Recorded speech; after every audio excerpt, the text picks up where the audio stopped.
Dombivli car चालकाच्या मारहाणीने 68 वर्षीय रिक्षा चालकाची आत्महत्या।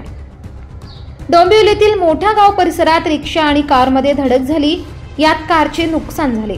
अपघातानंतर कार चालकाने 68 वर्षीय रिक्षा चालक मुंजाजी शेळके यांना डांबून बेदम मारहाण करत 2 लाख रुपयांच्या नुकसान भरपाईची मागणी केली। मंगळवारी रात्री 3 वाजता रिक्षा चालकाची सुटका झाली। त्यानंतर ते घरी आले। 2 लाख द्यायचे कुठून या मानसिक तणावामुळे शेळके यांनी घरी गळफास लावून आत्महत्या केली असे पोलिसांनी सांगितले।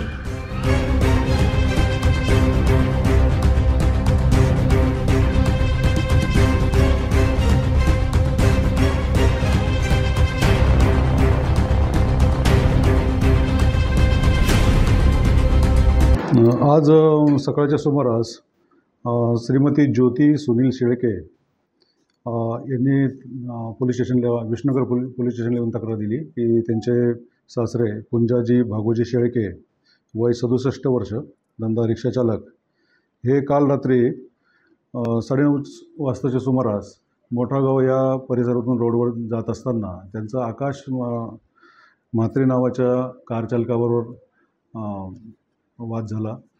कार चालकाला तिची रिक्षा टच झाल्यामुळे आकाश म्हात्रे याने त्यांची रिक्षामुळं 10,000 रुपयाचं नुकसान झालं असं सांगून त्यांना 10,000 रुपये मागितले। त्यावेळी त्यांच्याकडे पैसे नसल्यामुळे त्यांनी आकाश म्हात्रेने मुंजाजी शेळके यांची रिक्षा त्याच्या घरी घेऊन गेला आणि त्यानंतर त्या मानसिक त्रासातून मुंजाजी शेळके यांनी त्यांच्या घरी येऊन आत्महत्या केल्याचं गळफास घेऊन आत्महत्या केल्याचे आरोप आहेत, असे तक्रार आहेत। तर त्याप्रमाणे आम्ही रीतसर फिर्याद घेऊन गुन्हा नोंद करीत आहे आणि पुढील प्रक्रिया सुरू करत आहोत।